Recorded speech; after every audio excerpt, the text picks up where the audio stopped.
Welcome once again to Motors and Martinis with Cary Hubbard and me, Brian Davis. Although it's not a martini for me today, it is in fact a tolerably good blended Scotch whiskey, but more of that anon.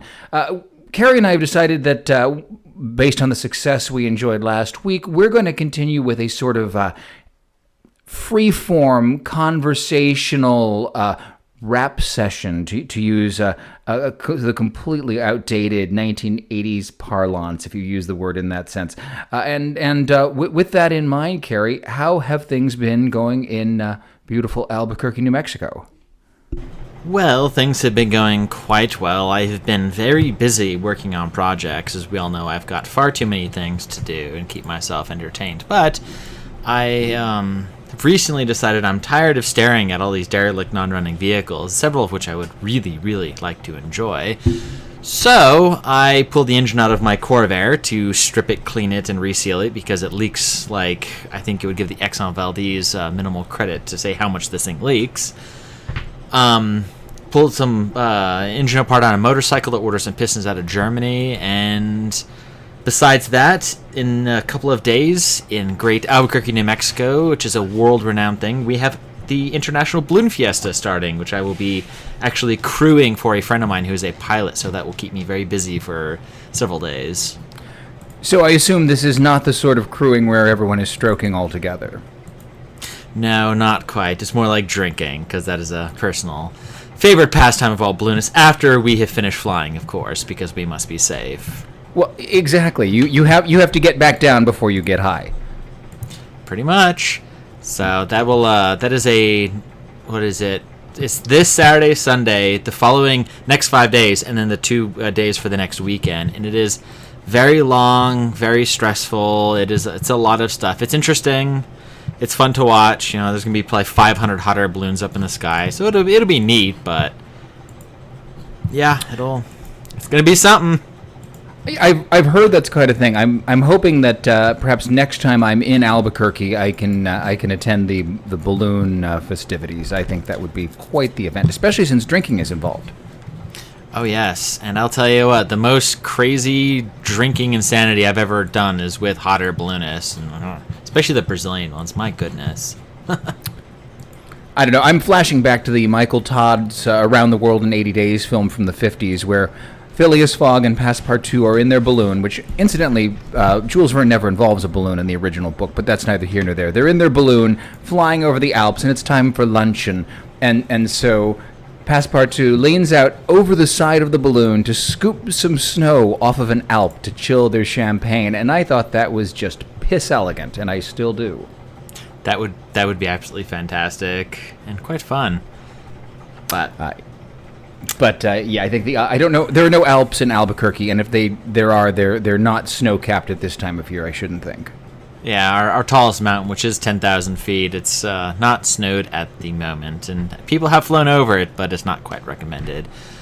So, besides the fact I see you're in your fancy new office in your home, how's everything going for you up there? Well, I keep waiting for things to settle down. Adulthood, I'm told, is just saying to yourself, I'll get to that once things settle down. But things are not settling down. In fact, I would say, if anything, like a boulder going down an Alp, my days keep going faster and faster and faster. Because between work, social engagements, moving house, and the fact that I'm getting married in about 23 days, I have a very full plate at the moment. But, back to cars, I was working on my Fiat, which seems like it always has some little, some chore that needs attending, and I had to replace the headlights. And actually, I only had one headlight bulb had burned out, so I wanted to replace both of them to make sure the brightness was the same, and I figured if one bulb had gone out, the other one may not be far behind, so I did them both. Well, the driver's side is very easy to change out. You just reach in, you twist off a little cover, pull out the little bulb, and pop in a new one, and there you go. The passenger side, on the other hand, you have to remove some bracketry and shove the coolant reservoir out of the way, and then fiddle fuck your hand down in there to loosen the cover.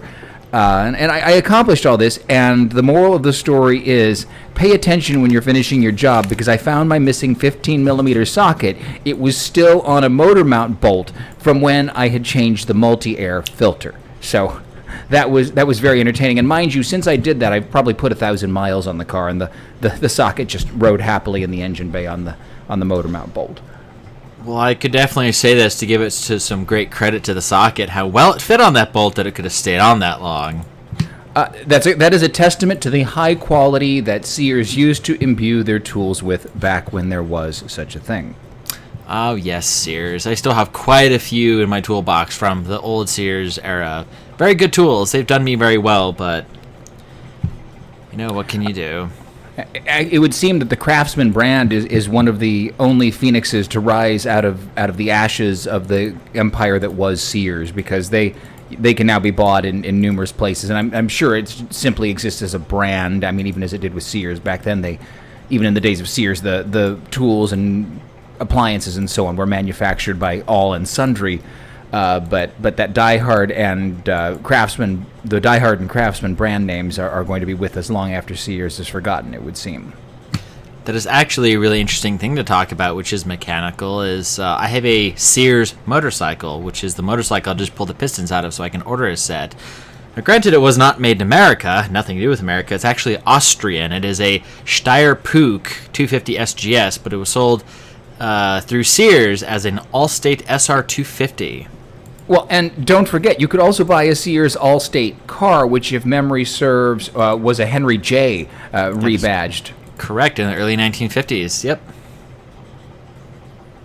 Yeah. Amazon thinks they have something new with the seller to Garrett every product under the sun ordering system, but Sears was doing that before computers were even thought of. So when I can buy a Amazon labeled house, horse, car, motorcycle, moped, and other such sundries for my life, then it will be something. But until then, they have nothing on Sears. Correct. To my knowledge, Amazon does not offer an entire department dedicated to Model T parts and accessories. And until they do, they're just a non-player. Absolutely. So, kind of on a side subject that I want to talk about today, kind of for our little bantering off-the-cuff kind of stuff, and I'm sure plenty of people that will listen can definitely relate to kind of the, what's the best way I could put this? Insanity of having far too many projects that you think you can get to, but realistically you probably can't and shouldn't, which I am very much plagued with these problems. But, well, yeah, project is just a Pandora's box, let's be honest. Nothing is as simple as at first, it seems. Oh, it absolutely never is. And the problem is, especially for me, being of a person that has had plenty of success over the years getting a car and resurrecting it, which I enjoy resurrecting cars, don't get me wrong. I like keeping stuff going from the crusher, but there's a bit of a difference between when you're 20 years old and don't have, quite a life to maintain, a household and all kinds of other stuff, and a significant amount of energy and not very many injuries to where you can just go at it for several days at a time and resurrect cars, to, being in your mid-30s with a home and a life and a lot of other things and not quite having the same energy, and getting a car that sat in a field and going, I can fix it, I can get it going, and then realizing several years later, this might be a bit more than I can handle. And my problem is I keep doing it over and over again. Next thing you know, I have a yard filled with the damn things. What's the definition of insanity? Doing the same thing over again and expecting a different result? I can be a scientific study to prove that is 100% true. And speaking of, changing and getting older and having less energy, like I'm in the same boat as you, but you can add a decade and a couple of herniated discs, and just the sort of partially bent position one adopts when performing minor maintenance chores is becoming more and more painful over the years. So let me tell you, it doesn't necessarily get any better. Well, one of the issues I had was a couple of years ago, I was riding my motorcycle, which I still ride motorcycles, but this particular bike, it was kind of a sport touring bike, so it wasn't a crotch rocket, but it was kind of a mix between that and a touring bike. and I didn't quite see a transfer on the highway between asphalt to concrete, and there was a little bit of a bump, and I hit it so hard that I'm pretty sure the rear wheel got off the ground, and when it came down, my back it slammed me so hard that it actually screwed up a couple of discs in my back. So, any more these days, if I bend over to work on a car, I have very limited amount of time where I can do that until I'm extremely in large quantities of pain and very discomforted. So it's kind of hard to deal with. Two-wheeled transportation is no joke. A friend of mine here in Maryland rides a scooter regularly, or at least he did, until he had a bit of a mishap and ended up going to Baltimore shock trauma. It's not as bad as it sounds, thank goodness. The only reason they took him there is because he was on blood-thinning medication, and it was out of an abundance of caution. I saw him last night. He's fine. But it's just a fraction of a second is the difference between walking away from an incident and being carried away in a box with a sheet over your face. That's why when I start looking at motorcycles, my partner starts groaning like Marge Simpson. It's really funny. I'll just mess with his head by saying, "Oh, honey, that's one of those Triumph Bonnevilles. God, those are pretty bikes. I would really like to have one of those." And you get the.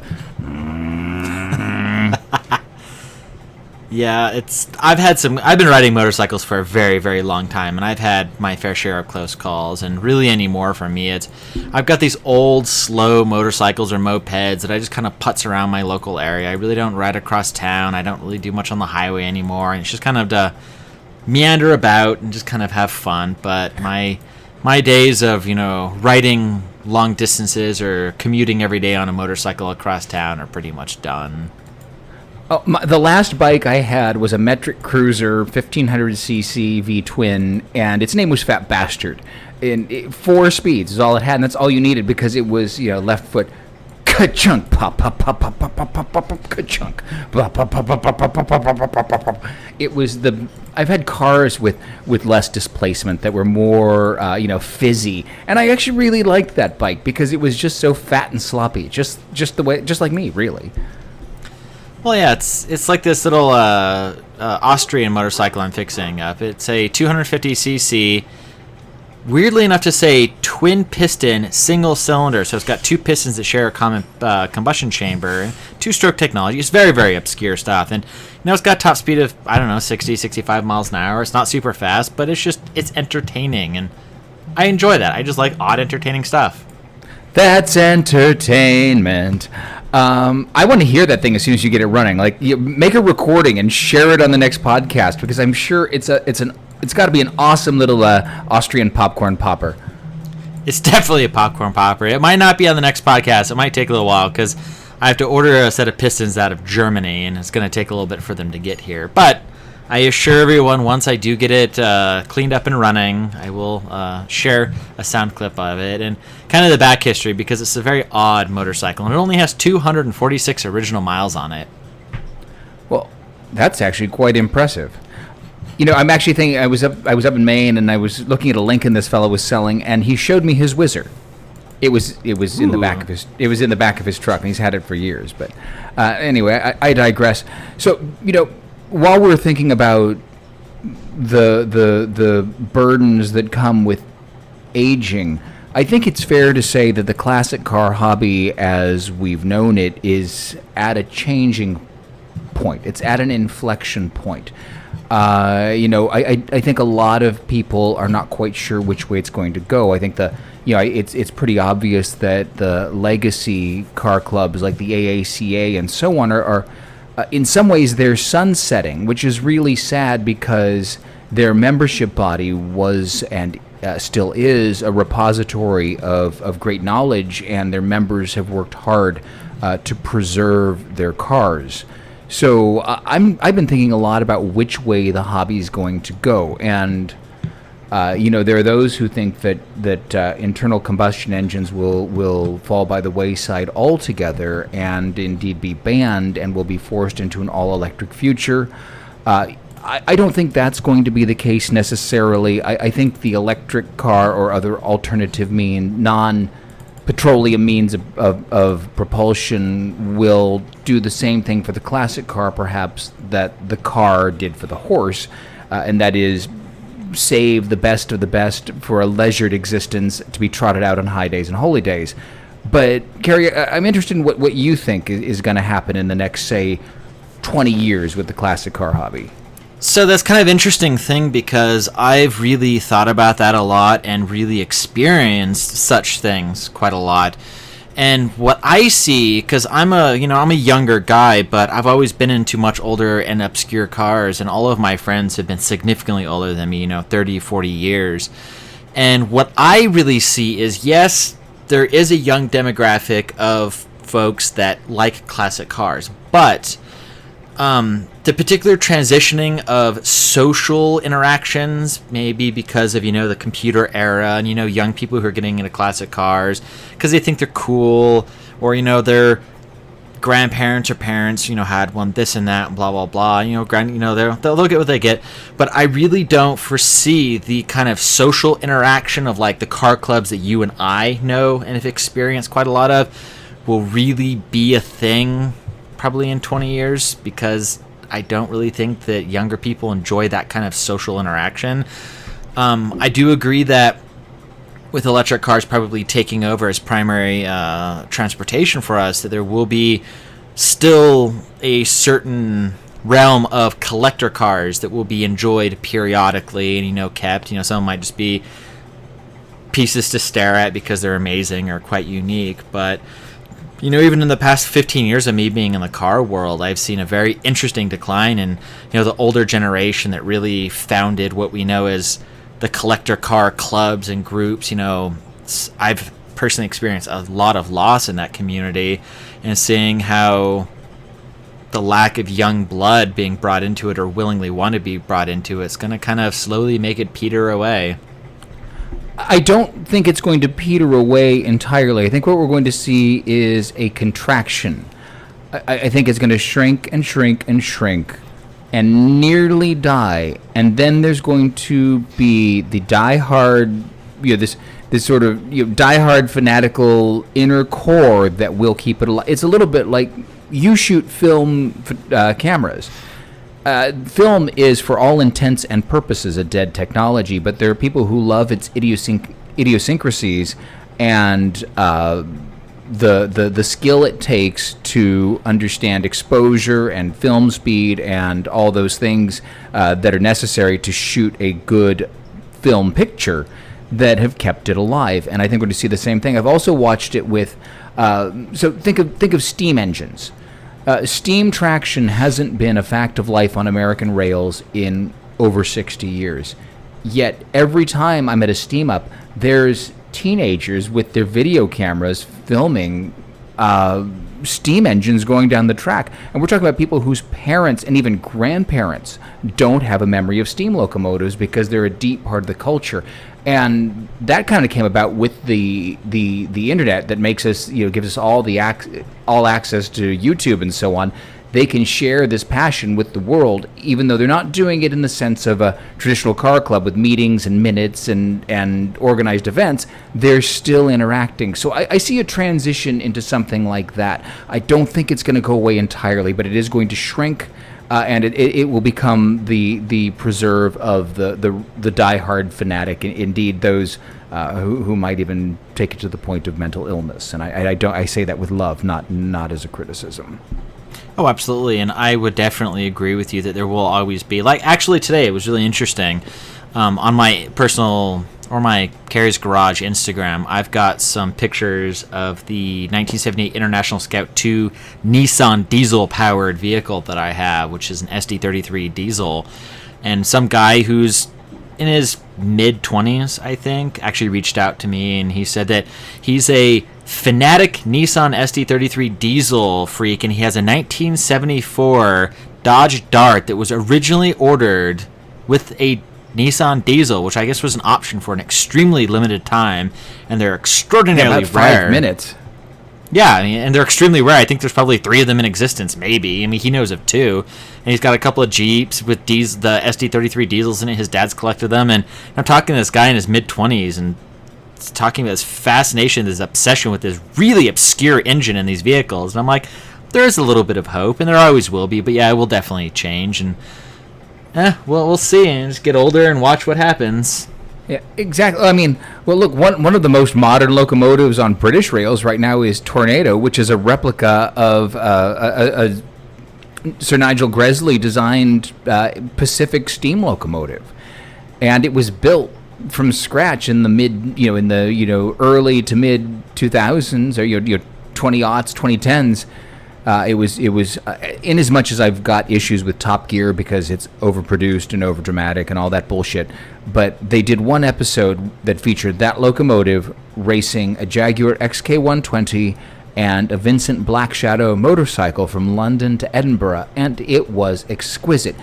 The only criticism I have against that particular episode of Top Gear is that Jeremy Clarkson did not suffer a coronary while shoveling coal into the locomotive's boiler, but can't have everything.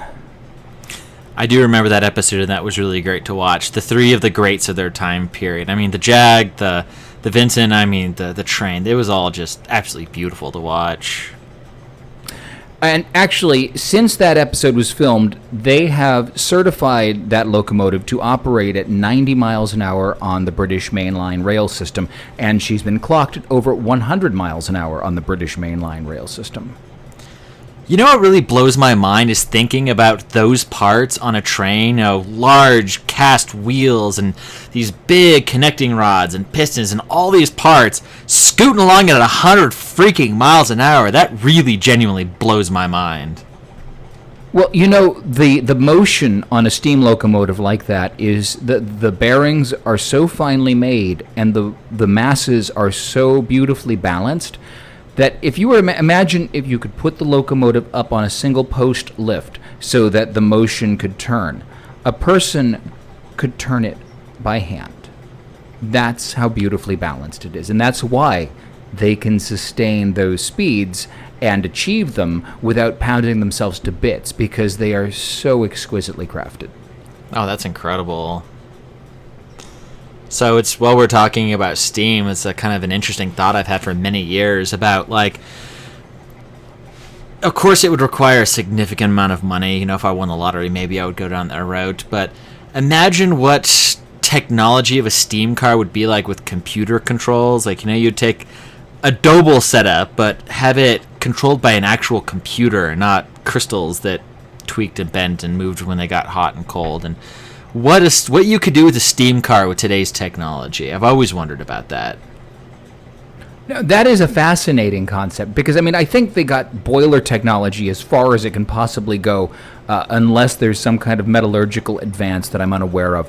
But you're quite right. The knack is the control of the fire, of your heat source, and with a computer, you could have push button start. It would still take a minute, but with a flash boiler and everything, you could have a steam car that was almost as effortless to operate as a normal automobile. I had not thought of what you might achieve with modern electronic controls of a steam car. That's a fascinating concept.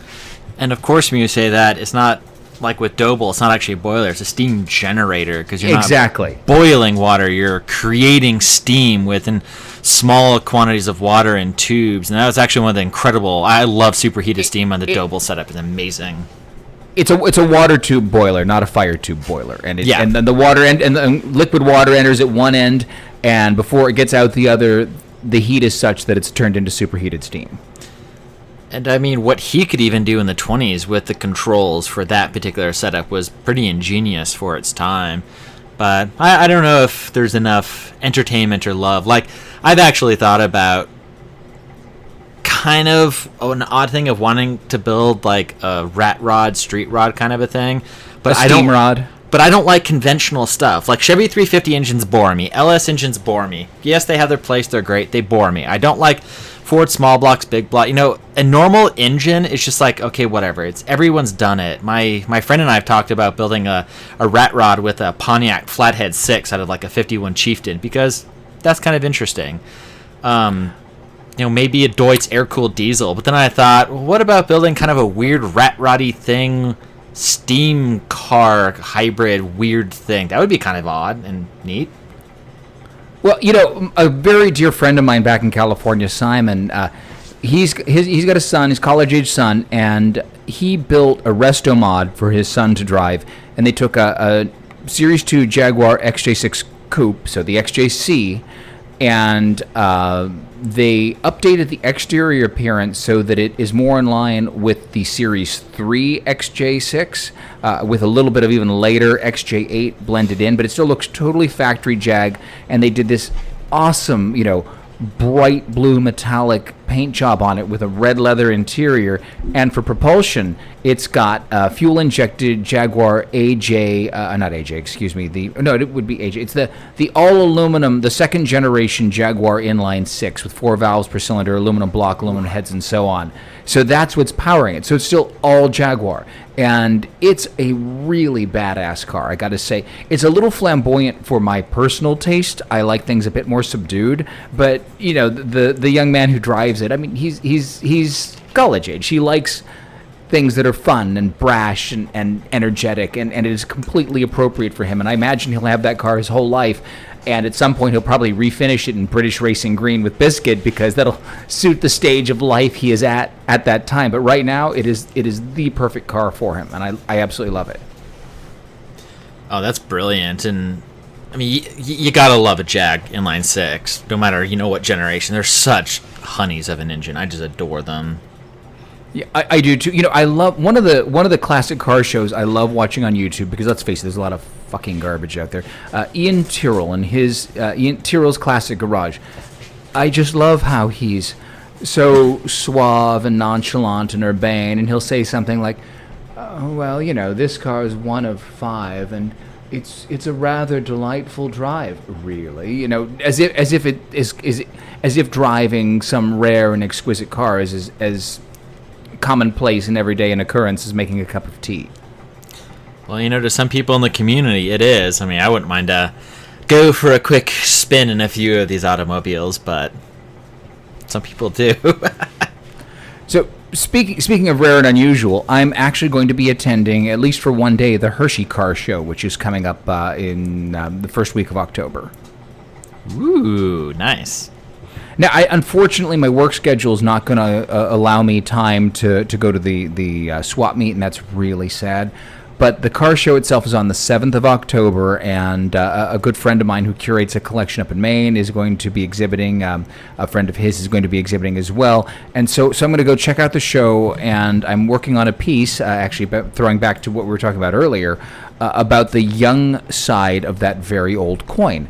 So our mutual friend is going to be showing a 92 Pontiac Grand Prix there, and to me, Hershey is, in my mind, when I think Hershey, I think Packard, I think Model T, I think even Tri-Vive Chevy. I don't think in terms of 92 Grand Prix. So I'm really interested to see some of the younger folks who are there with their cars, and that goes whether they're 80s, 90s car or a 40s, 50s, or earlier car. But so that's going to be quite an experience. It's definitely interesting going to certain car gatherings or car shows now, where certain younger people will be bringing in 90s cars that I remember seeing sitting on the showrooms and the car lots, and now they're 30-somethings year old, and some of them are quite collectible, and they bring them to these shows, and I would just sit there like, now I know what it feels like. Indeed, it happens to us all. I'm like, what do you mean classic car? Remember, those are brand new. Although, actually, and back to the negative impressions that surround a lot of the traditional classic car community, you can't have that new car in here. They fail to understand that the prime mover of the classic car hobby, or indeed any other hobby, is nostalgia. And 40 years ago, you might have been nostalgic for the 50s and 60s cars of your youth. Well, today, people are nostalgic for the 70s and 80s and 90s cars of their youth. It's not bad. It's not an attack. It is the normal and correct progression of things. And you and I, we appreciate the cars of the 80s and 90s, but if we look at a brass era car that our great-grandparents might have known, we'd appreciate that too. Oh, absolutely. And there definitely will be such as you and I that really does appreciate an entire span from, like an 1899 Panhard Levasseur to, I don't know, mid 2000s, whatever year, the Dodge SRT 10 Viper 6-speed trucks came out because they're so ridiculous. And granted, it might not be my thing, but I can appreciate it for the ridiculousness of the factor. And all that in between, I like cars of so many different generations, of so many different things. And for me, it's a lot of engineering and style stuff that I really appreciate. Well, and that's one of the things that... so hot rodding, you re-engine a car for greater performance. Fine. And right now, there is so much emphasis on electrifying older cars, and I'm not going to say I'm opposed to it, but it's the very archaic nature of yesterday's technology that holds the appeal. If you take an old car and put a modern electric drivetrain in it, it ceases to be what it was and becomes more of a Disneyland exhibit. And again, I stress, I am not opposed. It's just that before you embark on that path, you should think carefully about the car you're doing it to. Don't take a very original car and cut it and change it to change what it is. On the other hand, you can have a car you can add that electric drivetrain in a bolt-in fashion, maybe to a car whose drivetrain is irreparable, and I think that's giving it another lease on life. That's entirely different, but use judgment before you change the essence of a machine.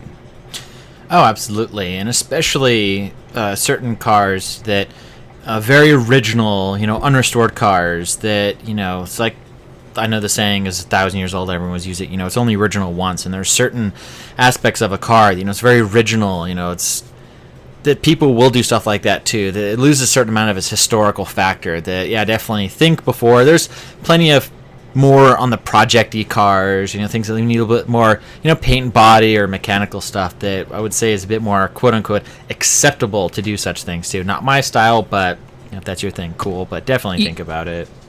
Yeah, and I have the same philosophy when it comes to restoration in general. Like, especially in the 70s, American restorations were all about glitz and glamour. So you'd take a car that was maybe a more subdued color and they'd do a very brilliant color. They would change nickel plating for chromium plating and so on. I'm like, no. We should have a more sympathetic approach. And again, that having been said, if you pull a chassis out of a field with a few ragged pieces of body on it, at that point, it's so far deteriorated and there's so little of the original fiber left, I think it gives you license to do things like, play with the colors, play with the finishes, play with the powertrains. I believe that at the end of the day, there's a certain amount of custodianship that goes into owning old machinery. Of course, now you get down the slippery slope of, points and condenser or Pertronics, but at least those are bolt-in modifications. So, exactly. There is something to be said about like Concours, ridiculously restored or very original vehicles, but I'm the kind of person I do like to enjoy and drive my stuff. So there's certain things like changing from a single master to a dual master cylinder on a car that never had it, simply for the fact that older vehicles' braking systems aren't the best, and updating them a little bit, making it a little bit safer, especially if you got a 6,000-pound car from the 50s that has drum brakes with single circuit brakes on it. Updating them a little bit probably isn't a bad idea. Even the AACA will allow dual circuit brakes and not DocuPoints because they would prefer their members make it to and from the show. Yeah, and if anyone on here has driven an old car with old brake technology and you panic stop and you hit the brakes, you'll pucker up a little bit, might get a little bit of brown in the pants, because there is some times where it's like, oh my god, this is terrifying. Well, I'll never forget. You know that wonderful cross-ram intake manifold Chrysler used to do in the late 50s, early 60s, where you got a 4-barrel on each side of the engine bay and the intake runners cross each other? Okay, so it was a Plymouth Fury equipped with that engine, and it was freaking astounding. The steering wheel was squared off, and it was translucent plastic with glitter in it. Those are fantastic. It was a total high-powered glamour barge, full-on Detroit glory. And it had single-circuit drum brakes without power assistance. And I was like, oh, Mary, Mother of God. This thing's going to kill someone, but what a way to go. Oh yeah, it's really crazy when you look back on that. There's a guy many years ago that I did a resurrection case on his 68 Pontiac Firebird 400 convertible that he bought brand new. He was the original owner of the car. And I asked him one day, I was like, what were you thinking? You bought a automatic 400 4-barrel Firebird convertible with drum brakes and no power booster with an 8-track. And he's like, I just wanted to go fast and pick up women. I didn't care how quick it stopped. Oh, okay.